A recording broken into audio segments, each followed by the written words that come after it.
Right, I think we're ready to get started. Everybody who's entering, I would love for you to just comment where you're joining us from. Here on the panel, we have Spain, the United States, and Canada represented. So I know this is going to be a very international chat, but I love to see in the chat where people are coming from. So we have San Diego, we have Canada already, the Bay Area, South America, Texas. This is great. Keep these coming. And then I'll go ahead and just introduce this chat now. Oh, we have people from Paris coming in. Awesome. Did you know that 90% of the global population will need new skills by 2030? And that 12 million career transitions will happen by then. We are in the midst of what is called a skills-based revolution. And in case you don't know what that is, it's a shift in the way we work and how we hire, who we hire, and the way that we run our organizations. So instead of focusing on roles and functions, the focus is on each employee's unique set of capabilities. This shift, of course, leads to innovation, but it also leads to higher performing teams and more engaged employees, which is especially important given those stats that I shared earlier. So before we dive in, my question to you is your team ready for the skills-based revolution? Do you have the tools and techniques you need to hire, develop, and engage talent to meet the demands of the future of work? Chew on that a little bit. I'm excited to get into this conversation and learn a bit more. But before we get started, let's do some housekeeping. So here we're just showing the Power to Fly code of conduct so that we can all be sure to have a great conversation. So if you haven't already, please feel free to introduce yourself in the chat. Let us know where you're from. Turn your camera on. You don't have to, but it's really great to have this conversation and see folks' faces. We will keep your microphones off for the duration of the chat, but we'd love for you to put any questions that you have for the panelists in the chat, and we'll try to get to as many as possible throughout. And then next, if you are a member of SHRM, here is your code to get credit for today's event. I'll pause here for a second so you can take a screenshot in case you need it. Awesome. All right, and then I just wanted to quickly tell you all a little bit more about us at Power to Fly. At Power to Fly, we help organizations reach, recruit, and retain highly qualified, diverse talent. And one of the ways we do that is through expert-led events like this one, where folks can they can build their network and connect with people and companies that care. And then one last shout out before we get started. I wanted to say a huge thank you, to our amazing partner, Think Human, who helped make this session possible. Think Human is dedicated to rallying individuals, electrifying cultures, and delivering breakthrough performances. So let's go ahead and get started. I'm going to quickly introduce each of the panelists, and then I'll also have them introduce themselves afterwards. So first we have Jared. He is an L&D professional with 15 years of experience building and leading high-impact leadership development workforce. Ooh, high impact. Oh my goodness, I know how to read. Building and leading high-impact leadership development, workforce development, and corporate training programs. He currently leads leading experience design at Critical Mass, an award-winning full-service digital experience design agency.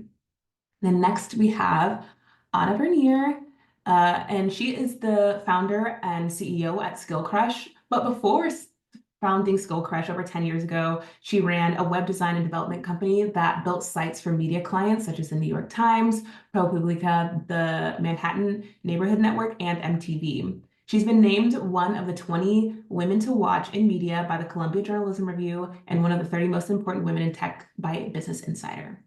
And then lastly, we have Sienna J. Brown, who is the head of growth at Power to Fly.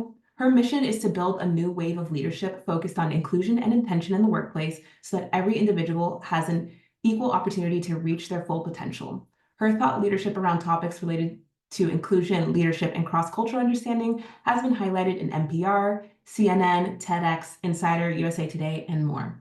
And I'm Mara. I'm the learning experience manager at Power to Fly, and I'm your host today. And I'm really excited to get started with these conversations. So I'd like to jump us off with having each of you tell us a little bit more about yourself and how you're working on upskilling professionals. Let's get started with you, Sienna. Absolutely. First of all, welcome. It's lovely to see you all here today. Excited to see some faces, and we just want to encourage you all to fully engage in this chat. Moderator hat is on. A little bit about me. So, thank you for the bio, Mara. When we're thinking about upskilling professionals, to be honest, it's been a very core part of my career over the last decade. So, not just learning about how are we upskilling professionals, centering the professional development of diverse professionals as well, but also how are we tying that to bigger impact within the organizations that they're in to really be able to help towards career development and growth.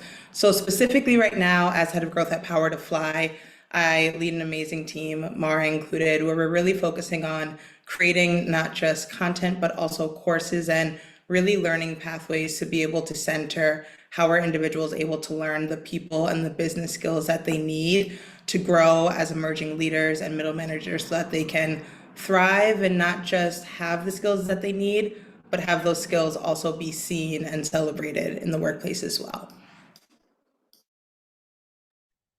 Anna, do you want to go next?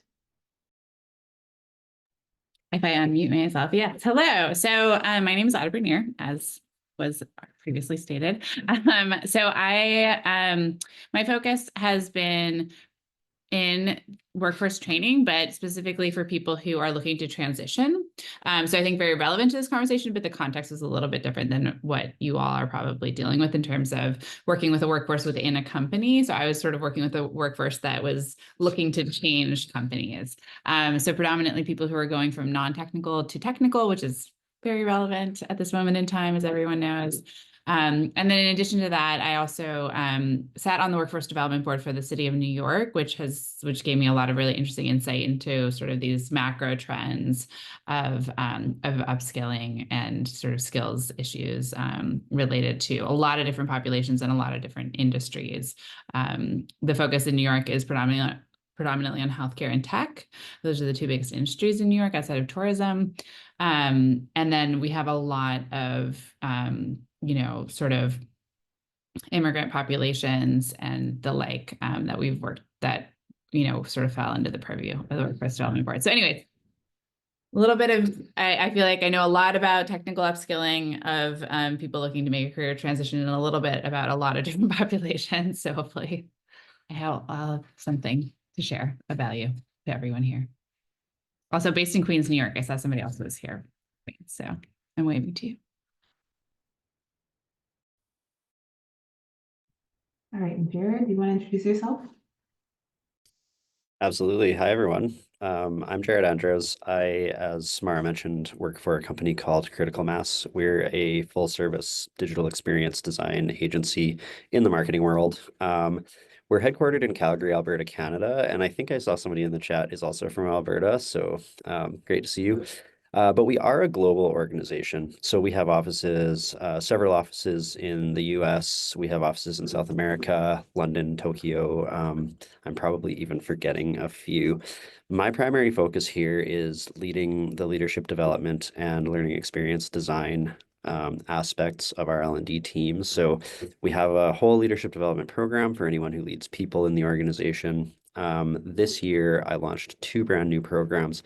One focused on BIPOC emerging leaders and helping them sort of excel and grow within their careers, and another on intergenerational mentorship. Now I'm turning my attention a lot to AI, which I know we're going to talk about throughout this session. And I'm also a member of the DE&I board. I do have a bit in common with the other panelists here today. I used to work in a corporate training background at the University of Calgary, and there we did a lot of learning consulting, providing courses and programs to different businesses across industries, and also ran, similar to Ada, an upskilling program that was meant to help people who had been laid off from the oil and gas industry, which is kind of our main industry here, into tech roles. So yeah, that's kind of a few of the things that I've got my eye on currently. All right. Thank you so much, team, for introducing yourself. We've got a super qualified and awesome panel here. So if you have any questions at all for these folks, please feel free to leave them in the chat. I'm going to dive into some questions that were pre-submitted by the folks who registered. So at the top of this talk, I mentioned that 90% of the global population will need new skills by 2030. Given this statistic, what do you see as the top upskilling needs across both technical and non-technical skills? I'd love to hear from all of you here, but Jared, why don't you start this one off? Sure, thanks, Mara. So I think the obvious answer is AI. That's kind of the buzzword of 2024. And I know that we're going to get more into that in a bit more detail. But for us, a lot of the more technical stuff that we're looking at we have a number of different proprietary tools here. So things to help our strategists understand the audience, for example, different research tools, also tools to create digital marketing assets. So those are a lot of what we are focused on currently in terms of technical skills. Also things like getting a lot of requests right now for change management and conflict resolution from different teams. And then from the more non-technical side, which is really my kind of area of expertise, those are really anything in the leadership development space. So doing a lot of programming right now on emotional intelligence, how to have difficult conversations, giving effective feedback, stress management, and then a variety of DE&I topics.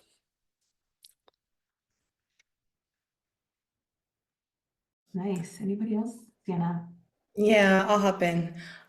So +1 to everything that Jared said, and I think something that we often think about when we think about technical skills might be things like AI, coding, etc. But I also just want to give a reminder that technical skills can also mean whatever someone needs to be able to do their job well, no matter what that role is, right? And so when I'm thinking a little bit about what are some of the technical upskilling needs, in addition to what Jared was saying, thinking about data literacy and analysis, right? How are individuals able to not just look at data, analyze data, but then also create a story around that data as well to be able to gain buy-in from other collaborators that they have in the company. And then I won't talk as much on AI and automation proficiency because I know Ada and Jared definitely can, but I think another big process of that is how are we centering automation proficiency using AI as well to be able to help people go further faster? So really thinking about how are individuals integrating that into their role, especially if they're working in a remote or asynchronous environment. And then just overall, I think digital adaptability, right? So with all of the evolutions that we're seeing, how are we really being able to teach our teams how to go through some of that change management, like what Jared mentioned, in regard to the organizational perspective, but then also in regards to all of the emerging technology. And then in addition to the people and business skills, +1 on emotional intelligence and change management. And I think some really core parts of that is really being able to prepare our employees to feel empowered in change as well. So how are they just not waiting for change management from leaders, but almost sparking and really igniting change management within their roles? And the last thing that I would just say is really thinking about effective communication and collaboration through a global lens. And so I didn't mention this. I'm originally from New York. I see you all. But I've been living in Spain for the last 10 years, and something that I've really centered into my practices, both in diversity and inclusion, but then also in just general remote work, is how are we able to communicate and collaborate across cultures, but then also across different identities and personalities as well. So in regard to the people and business skills and the technical skills, that's a little bit of my perspective. And I'll pass it over to Ada. I think I got so focused on what Sienna was saying that I forgot the actual question. The original question was about what sort of our Yeah, what are focuses the on in top terms of upskilling needs across both technical and non-technical skills? Yeah, so we focus exclusively on technical skills.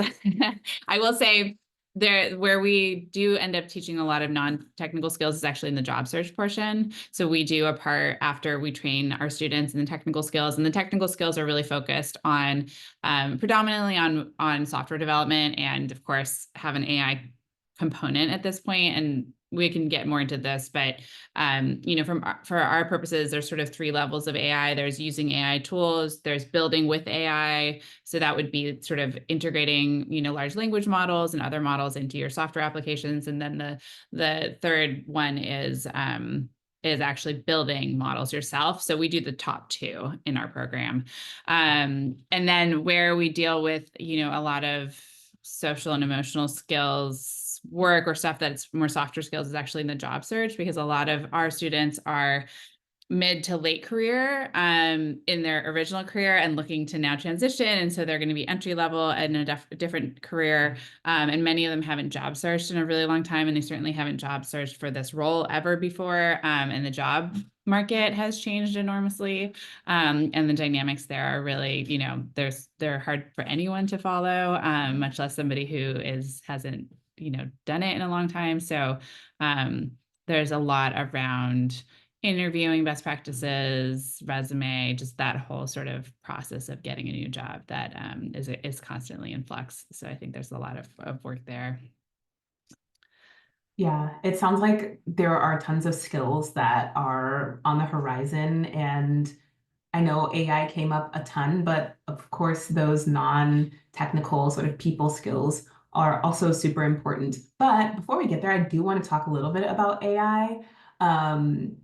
In both in the technical and communications kind of sector, will it be necessary for individuals to what kind of skills will be necessary for individuals to be prepared for the ongoing AI revolution? So it's a similar question, but I want to know specifically, Ada, I don't know if you can take this one, but kind of going deeper, like not talking just about what type of AI skills, but what type of communication skills, what types of people skills are going to be necessary. In the new world of AI. Yeah, I'd also really love to hear from the audience if you guys can just put in chat sort of where you all are at with AI. Since I think one of the challenges about AI is that AI is like, it's like an unbelievable, it's like an umbrella that encompasses the entire world, right? So there's just so many different parts of it. And I think it both is having this profound impact, and I think also it's not really that big of a change. You know what I mean? It's kind of it's all together in the mix. So I think like the first thing is really obvious, but I think that just understanding the terminology is actually like a huge unlock.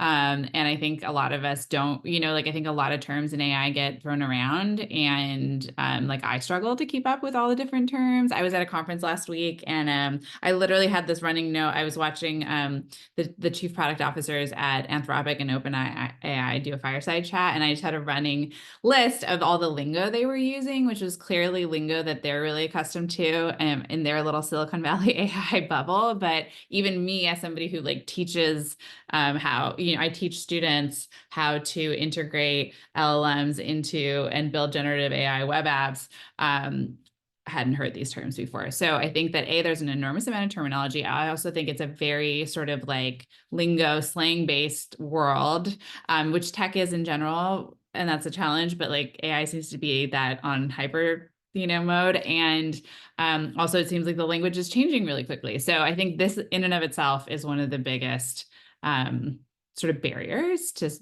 sort of knowing which direction is up when it comes to AI related things.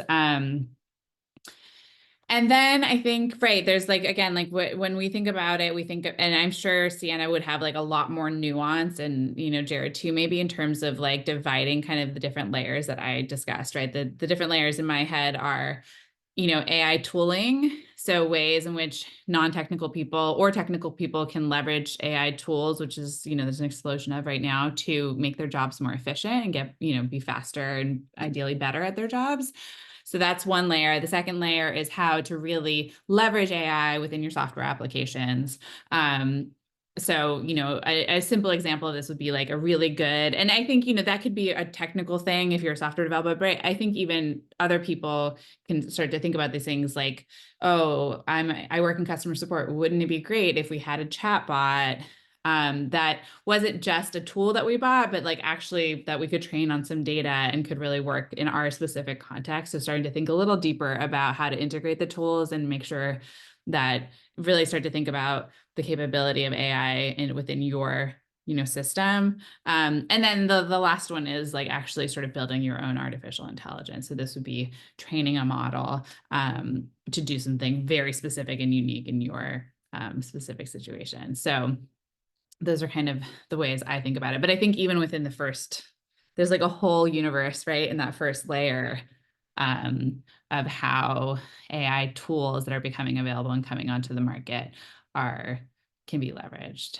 So I love this, and I'll just piggyback off of what Ada was sharing, and less from the technical lens. I love this. I'm like, we have to have a debrief afterwards, but less on the technical lens and more so. Let's say that you don't work in the tech sphere, right? But you're just trying to use or integrate it within your team. I think something that we've seen be really impactful and that we actually created a course around is like inclusive AI usage, right? Because again, it's a learning model. So how are you also being able to integrate either through your prompts or as they're starting to learn and work with you, how to try to center inclusivity as much as possible? And I mean, there's tons of studies on why this is so important, but I would say that really as you're getting started with your journey as well, being able to have the model learn and work with you on how to be inclusive to different types of learning styles, how to use inclusive language. For example, the other day, we were doing an exercise in regards to creating an ideal audience, and we were training it how not to be biased and who that individual should be. And so kind of working with some of your knowledge and expertise in that interaction. And the other thing, just like as a tactical takeaway for some of us who are watching right now, start having these conversations within your teams, right? Earlier in our team meeting this last week, we were like, let's all have a collaboration where we talk about the different ways that we use AI in our everyday life and work, and being able to have some more of those collaborations, because I think for each of us, we might have an individual use case of when and or how we use it, but having some of that cross collaborative learning within your team is an upskilling opportunity, wink, wink, as well as a collective learning opportunity as well to really start integrating that and learning from the other individuals that we work with on how they're using that in their day-to-day lives.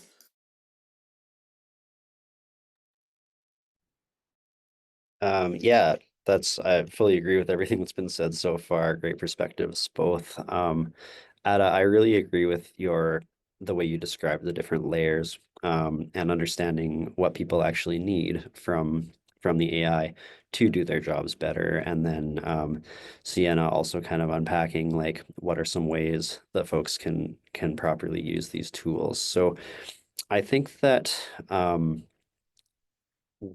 it's very important to break up the groups of staff into how they're using the tools first. So, for example, some things that we're looking at rolling out right now are some general use cases. How are people across the organization using these things? Are they using Midjourney maybe to ideate some images, or are they fixing up their writing using ChatGPT, different tools like that? And how does that translate into client work? What are we actually able to use AI for in a public client-facing setting versus what needs to be? I know here there's a really big conversation about like you can use it to ideate, but you can't always use it for the final product. So helping people to understand where those guidelines sit.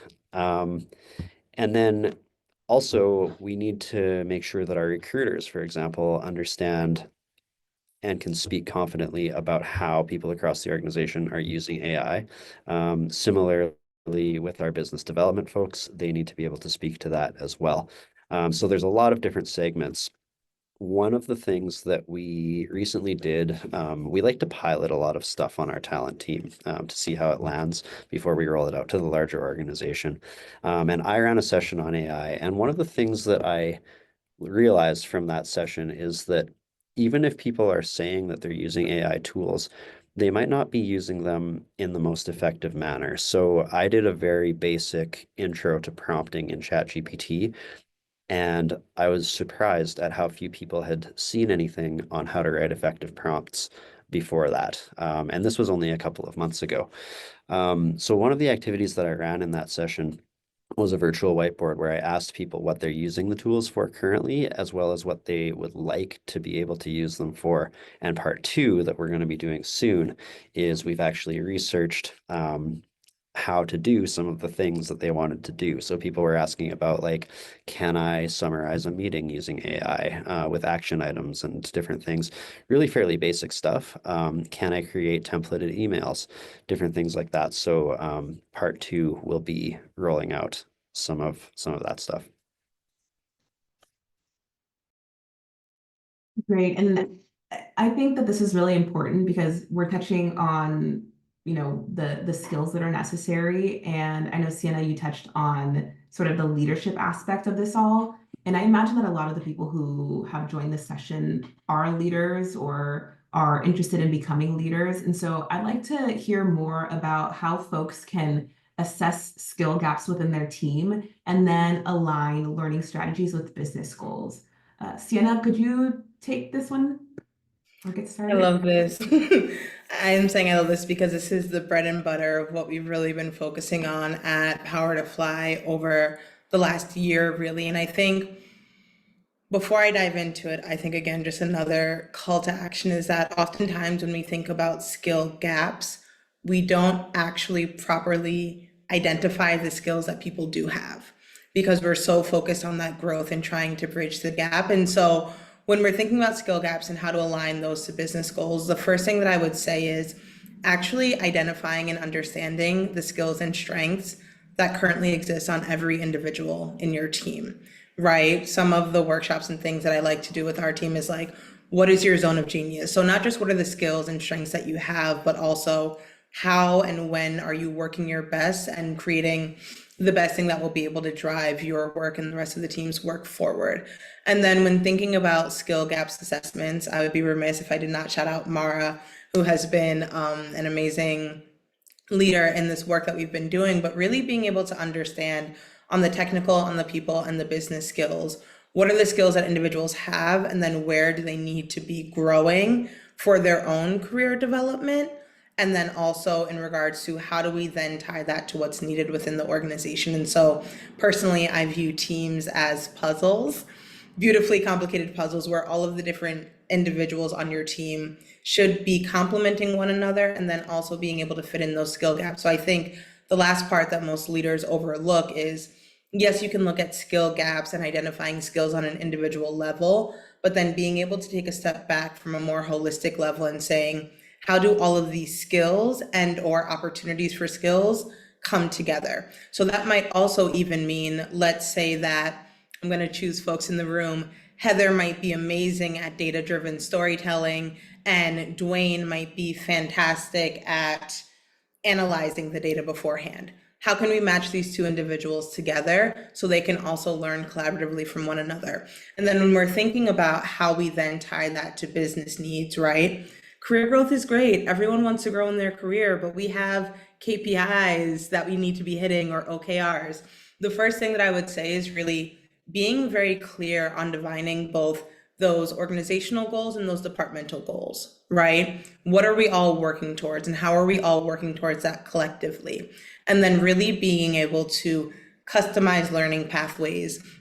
I don't have the actual data, which is fine, but there's a really important study that talked about a lot of organizations actually have learning and development opportunities, but the talent within those organizations aren't satisfied with those opportunities. So really quickly, how many of you have attended a training that you weren't actually excited about? Or someone in your organization made you take a course that didn't actually interest your needs, right? And so thinking about how when you're creating learning pathways, tying that to what the organizational goals are, tying that to what individuals' career development look like, and then also creating opportunities that really foster a culture of continuous learning, right? So making sure that the upskilling initiatives that you're doing doesn't feel like another checkbox or something that individuals have to do, but instead you're tying that to how their work is contributing to the bigger picture and giving value to the new skills that they're looking to learn as well. Jared, I'm also interested in hearing your perspective here.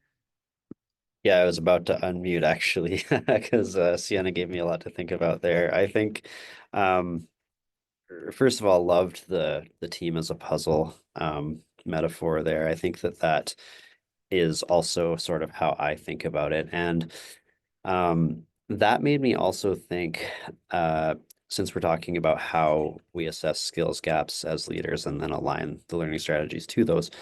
Um, for more non-technical side of things, one of the things that I do as part of my work here is I call it kind of consulting, like L&D consulting, where leaders across the organization will come with a problem and say something like, oh, my team's having a lot of trouble collaborating effectively. That can mean a lot of things, right? It's not always, okay, well, let's give them a course on collaboration and that's going to solve the problem.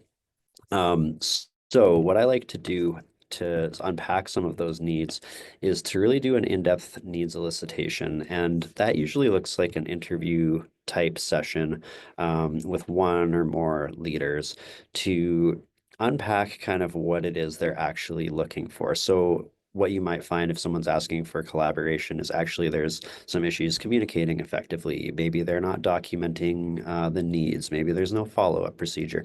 Maybe there's no processes at all for coming to any kind of conclusions and moving the work forward. Maybe it's something completely different. So what we find from those sessions is that sometimes the need can be met by one of our off-the-shelf courses that we have from our kind of internal developed catalog.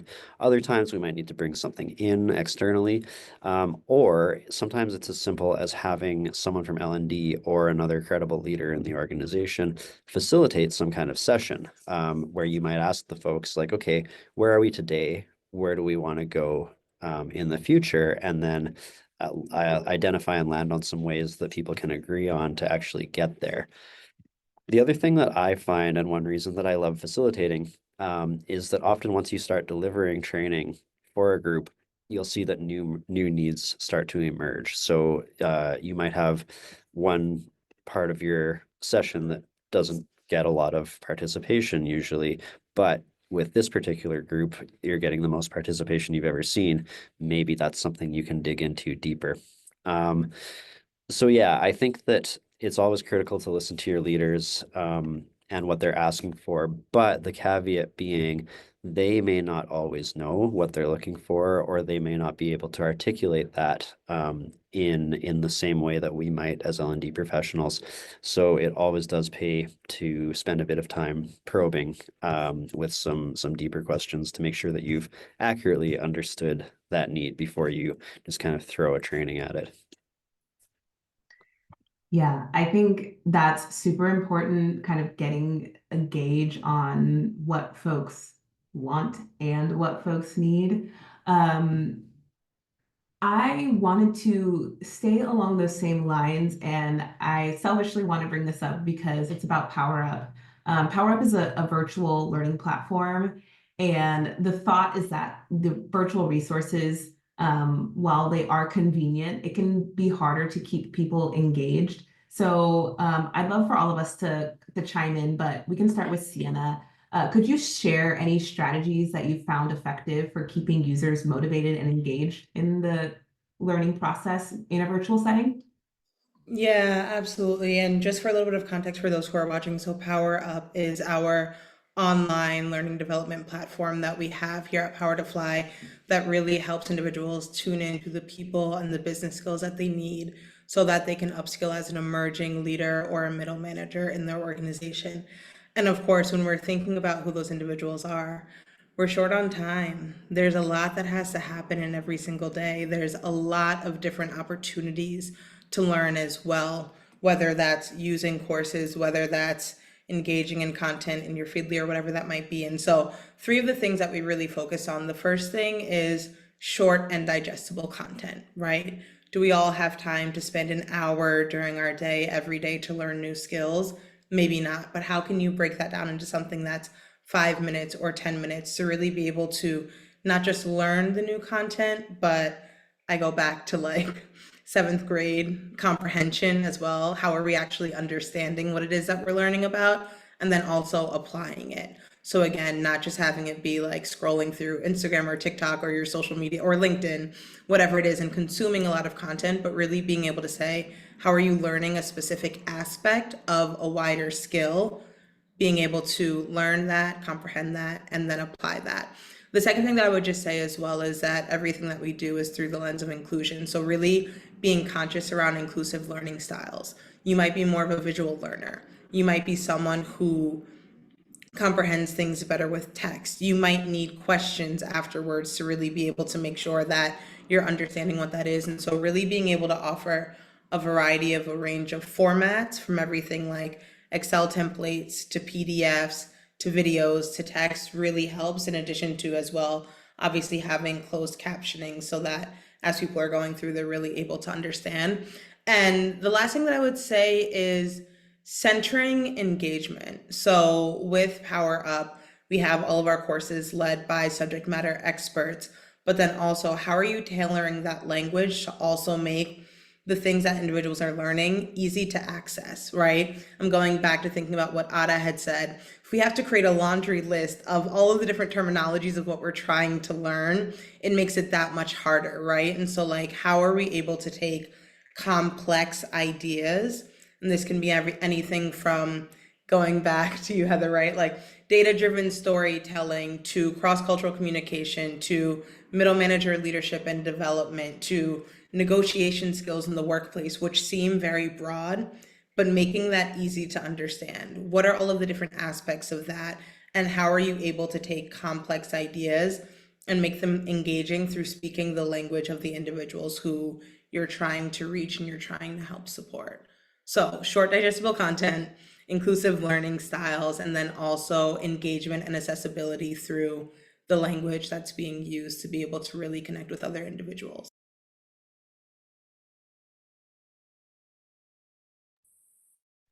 Ada, was there anything else that you wanted to share? And then Yeah, we'll well, I was thinking about how, and I'm interested too to hear Jared's take on this, but I think, so we are an online learning platform, but what I have learned is that sort of self-directed learning is very, like very low likelihood to succeed, right? And so, it's interesting because at Skill Crush, the student, opts into the program themselves. And so I've often thought like we have a carrot, but not a stick, right? So I don't have any mechanism by which to sort of really put the like squeeze on them to do their homework, because it's really just about them being self-motivated. And the way that we have made progress in these realms is by layering in a fair amount of human contact, right? So we have the ability, we have, a community that's really robust. They meet with instructors, they can meet with coaches, and that is really fundamental to our success. But what I was thinking about a lot with what Sienna was saying with like micro learning, and sort of thinking through like, this idea, like it's like bite-sized learning, micro learning, it's so valuable, but the trick is connecting the person to the learning at the moment that they need it. And how do we do that? And I don't have any answers. That's an open question. I want to hear other people tell me what they are thinking. There's got to be an AI tool for that somewhere, but I don't know what it is. I think it is an opportunity though, right? For anyone in any sort of leadership position. Obviously a tough one, but that's kind of what leaders do, right? Managers. Yeah, definitely. I would just sort of add on a few things to what's already been discussed. I think it maybe almost sounds a little too obvious, but it's worth repeating. At the beginning of a session, you can ask people why they're there, what it is they're hoping to get out of the session. And then as you go through the content or the discussions, point to each of those items that will help people feel a bit more bought in to what they're doing. I find here, as Sienna mentioned, calendars are busy. It's hard to get even an hour of people's time. So a few ways we work around that is by sending out things like pre-reads or videos that they can watch before they come to the session to sort of supplement the material. Micro learning, that's come up a few times. I think in terms of engaging people, most of what I run are actual live sessions, instructor-led, by different experts within our organization. And so we try to do a lot of like breakout rooms, group discussions, virtual whiteboards, allow people who have different learning styles or different levels of comfort with speaking in front of a group to still participate. Using tools like that, you can use chats, polls. And one thing that I thought was kind of interesting that we rolled out last year, we actually assigned or we attached an assignment to one of our DE&I courses.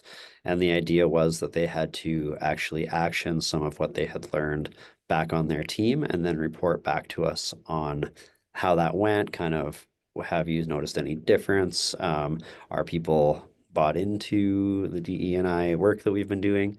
And that gave us some really interesting data that we were able to report back to the organizational leadership on this is what we've done to actually action DE&I throughout the organization.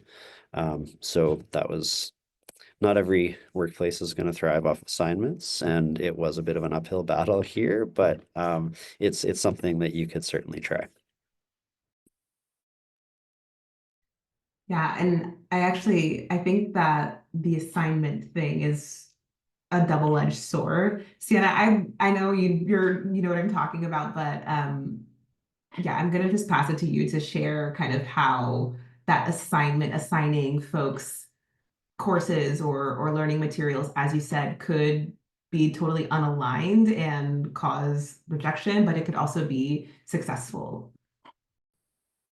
Yeah, yeah. And I mean, yes, sorry. Yes. And plus one to what Jared had said in regards to alignment, it actually made me think about this is really aligned with what we do within Power Up of like everything that you learn, you then have to go and implement it. And I think, Mara, going to your question, it goes back to what we had all kind of spoke about as well. How do we make it matter? Right. And so going back off of what Jared was sharing, what I was thinking as well is like, how are we also positioning what people and individuals are learning and tying that to their development, tying that to making their job, the work that they're doing, even better. And I think it's also a common challenge that comes up when implementing large scale upskilling, reskilling programs as well. And so a great example actually is so at Power to Fly, in addition to online, oh my goodness, my brain is speaking out. Sorry. In addition to online development, we also host not in person, but like live trainings as well.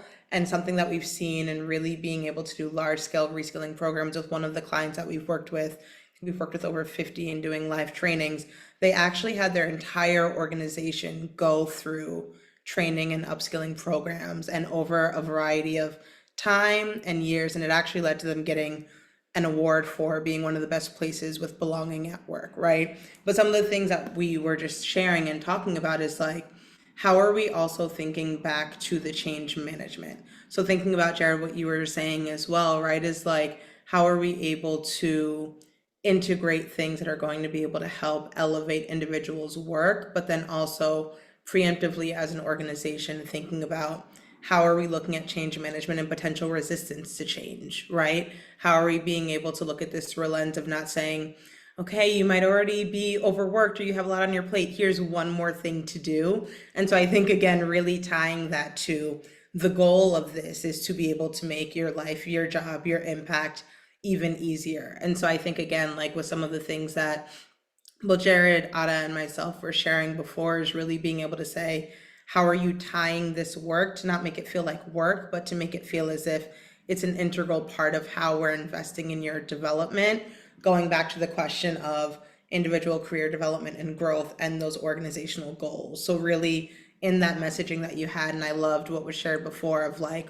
why does this matter to you right now? Because then that also gives us data as leaders to be able to understand what some of their intrinsic motivation is, and even being able, I'm nerding out for a second, but like being able to look at that in the long scale to even see engagement and how people are integrating if the reasons why they're interested in starting or the impact that they're seeing can actually really help in the long term.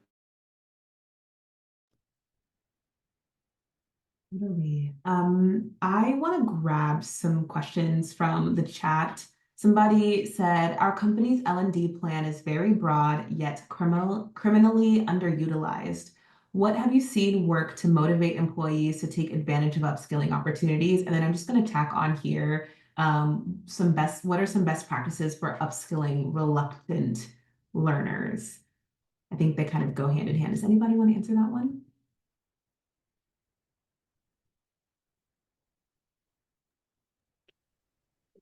Jared, I think more of the expert here, but I was just going to say that something that comes up for me in this discussion of like what's in it for me is also bridging the gap sometimes between what's in it for me and like you don't know what you need to know.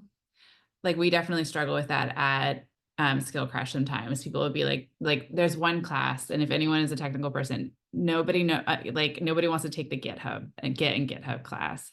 And we're constantly struggling to explain to people that literally if they only took one class, that's the class they should take. That's how fundamental it is to working in tech, that skill. But yeah, that's, you know what I mean? So if people have, especially if it's sort of like a very big goal that they have and they really don't know how to get there, and that's part of the reason why they have engaged with you, how do you bring those people along through every step of the learning journey? It's an actual question, Jared. How do you do it?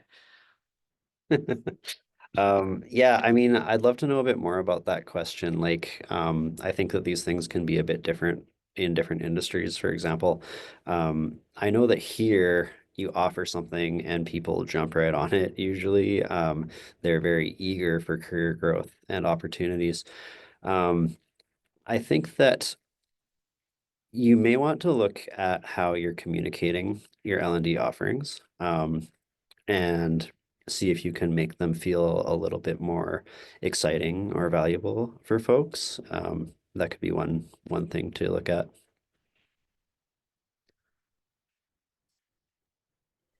Great. And I'm seeing another question in the chat that goes, oh, it aligns with one of the other pre-submitted questions, and it's how do you bridge the gap between our personal skills learning and growing a business? And the pre-submitted one is like, how do we ensure that we as leaders keep up with our skills as well as those on our team and the folks that we're hiring? Sienna, do you want to take this one? Yeah.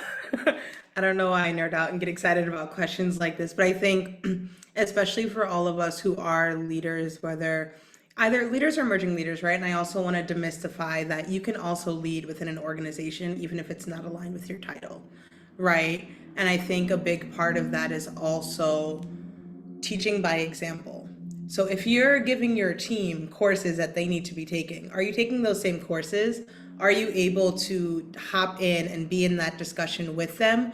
Or is it more something that you're mandating individuals to do? And I think something else that's really important and personal core value of mine is like time and energy management. How are we being strategic and recognizing that part of our roles, again, not just as leaders, but as employees and individuals who are investing in our personal and professional development, blocking out time? That might be 90 minutes every Friday. That might be 30 minutes at the beginning of your day to head to Power Up and look in the news section to be able to figure out what are the industry leads, right? I'm using my own personal use cases, whatever that might be. But the other thing that I would also say is that having conversations around this growth and also showing up through a lens of transparency and ownership in your role as well. And so that can be something like in every team meeting or bi-weekly in team meetings, what's something interesting that we all learned over the last couple of weeks? What are the resources that you're currently nerding out over right now? What are some of the courses that you might be taking? And I think another part of that, and I'll just use a real life example, I'm putting my team on blast today, but we were having our team meeting earlier this week and we were talking about actually all of us going through our own skills analysis and audit as a team. And I asked them, I was like, okay, how deep do we want to go? 1.0, 2.0, or 3.0? And recognizing that we have a lot of competing priorities. We're coming towards the end of the year. We have big goals that we want to reach. But like what Jared was saying, communicating the importance of the learning or of the skill development, and then also having it be a conversation. And like I was surprised everyone voted 3.0. They wanted to really dive in deep into this new learning opportunity. And so by creating those conversations and then also by holding that sentiment of responsibility and ownership as leaders, we have it seem like we're all rowing in the same boat or we're all on the same yacht heading to where we're heading together, but not having it feel as if it's something that's disconnected, where it's a mandate, right? But instead, again, really tying that to how we're all able to evolve within the workplace and in our careers as well.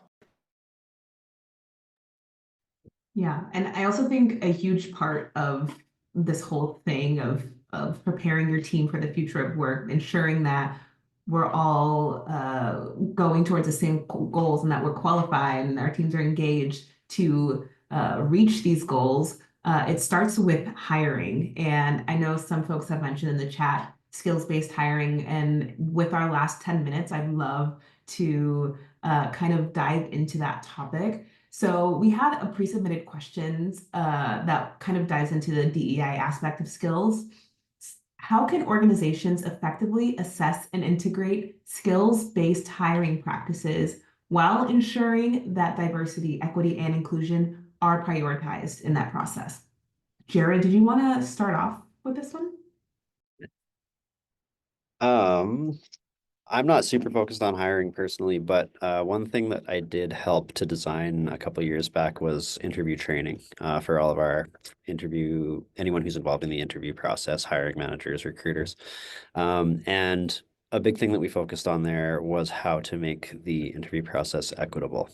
So, things that might seem basic to anyone who's in recruiting, but making sure that you're asking every candidate the same questions, making sure that you're documenting those answers and scoring them appropriately using a standardized rubric. Also, we have a little bit on unconscious bias in that session as well. I don't know if that's a great answer for that question, but I'll pass It's it a good over. start. I'd like to hear from everybody, so take it away. Ada, maybe. Yeah, I mean, it's interesting. I guess two things come to mind for me. First, I will say that the benefit of the tech industry is that I think maybe as opposed to other, or I will say technical roles, is as opposed to other positions, the skills tend to be a little bit more, I guess, because there are these technical skills, they're a little bit easier to represent, to communicate, and to assess. And that's actually something that, like in our program, we were able to really leverage in this, in the pursuit of greater equity, because the population we're working with is underrepresented talent who is looking to transition into technical roles. And we were able to really leverage the ability to very clearly communicate and demonstrate their technical skills as a way to sort of overcome issues that otherwise tend to systemically sort of weed a lot of underrepresented talent out around education and experience, basically. And so in a lot of ways, I guess the promise of skills-based assessment is that it in and of itself can hopefully mitigate some of that bias. But I think obviously it's all about the implementation. And as in terms of this question of how to make sure that it doesn't maybe introduce new types of bias, a lot of this just has to do with sort of review and data reporting and identifying what the bias that the system sort of does or does not introduce. I love this. And I mean, I'll round this out. I think it's super interesting because outside of my head of growth hat, I previously ran our DEIB department in the organization, and a lot of the work that we did was also working with other organizations, similarly to what Jared was saying of how are you going through the hiring process, mitigating bias and through a lens of inclusivity. And like, I just want to be on a note.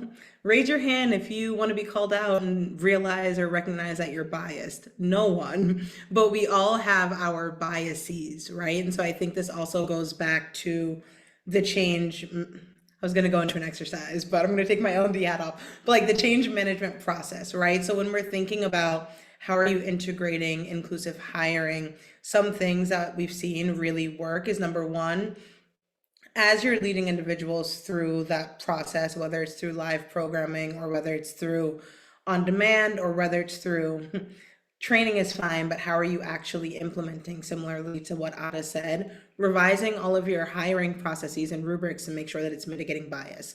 Learning how to identify transferable skills where someone, let's say, might be a project manager with 6 years of experience, but they're looking to move into a customer success manager role. How are you able to, whether it's through using AI, going through training or whatnot, recognize the skills as well? So again, just another tactical step if any of you are thinking about or going through those hiring processes to bring back to your team, starting to recognize what are some of the transferable skills that might be in different roles in the roles that we're hiring for, right? And so I think there are a lot of really small ways, but something else that I think can be really impactful is how are you integrating certain types of questions that focus on skills as well? Because I know we're talking about a skills-based revolution, and in all revolutions, there are different iterations to how we get to the ideal state. And so right now, if we are saying, I'm gonna hire the person who went to my university, or I know someone who knows someone, it'll take a lot of work to be able to say, what are the strategic steps that we need to take as an organization? How are we aligning that to our mission, our vision, our values, our culture? And how are we also integrating again in ways, which is often a conundrum that we run into, of recognizing that there is bias in all of our processes, but doing it through a lens of how are we growing and evolving together versus saying, oh, we're doing bad as a company because the way that we've worked for the last 20 years isn't going to work for the next 20. So I think, again, as leaders and as individuals who are moving down or towards that idea of becoming more inclusive and moving towards skill-based hiring, is recognizing that where's your organization right now and what is that first next step that you all can take to be able to move forward into what that ideal state is. Yeah, and this whole process takes time. So have patience, give yourself grace throughout this process. And yeah, it's a one thing at a time sort of situation. We're actually rounding out the hour. So I wanted to ask everybody who's here, what is one thing that you have taken away from this conversation? And then I'd like to ask each of our panelists the same thing. What is one thing that you would like folks to take away from this conversation? Ada, do you want to get started? I'm like, no. I mean, one thing I'm taking away from this conversation is just reflecting on how to meet the learner where they are when they need it, and thinking about the dynamics of internal motivation versus external motivation, and just how complex those are, especially with adult learners. I mean, I think they're complex anyways, but I was saying no to what's one thing you want people to take away from this conversation. I think, yeah,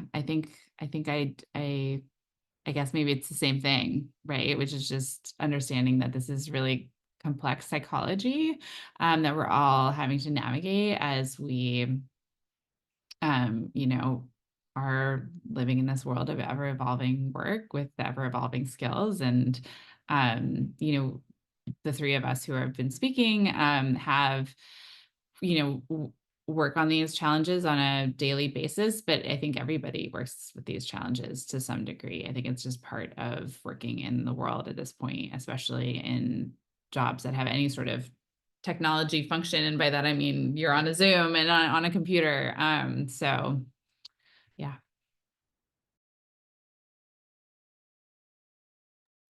I can go next. I think for me, and I share this with my team all the time, especially the more junior folks, is that working in L&D or HR, talent in general, is a very privileged place to be. You get access to a lot of the inner workings of the organization and of teams and of psychology. And if you come to that with an open mind, always learning and trying to get the best out of people, I think that you can have a very rewarding and fun in a lot of ways career. So I think just don't lose that excitement if you can. I love that. I have goosebumps. I'll wrap us up because I know that we only have 1 minute left. I would say one thing that I want you all to take away from this conversation is recognizing just how much power you might have by taking the first step, right? So similarly to what we were talking about in regards to learning, taking what you all are dropping in the chat, sparking a conversation with your teams, figuring out what this looks like for you in your own career development, and really being able to say and identify what is the right, not the right next step, but what is one step that you can take or commit to in the month of November. I'm giving y'all homework and assessment in the month of November to really start thinking or integrating upskilling and skills and how just important they are into your team, your organization, or even your own role. All right, folks. Well, we're at time. Feel free to take a screenshot of this key takeaway slide. I feel like we've gotten into some really great conversation. So thank you so much. Feel free to connect with us on LinkedIn. And Maya left all of our LinkedIn's in the chat. And I am going to pass it over to the next talk. And I think Zara is going to be the host, or maybe not. I don't know. Yes, no, you are correct, Mara. Thank you so much. And thanks to the previous session hosts and panelists as well.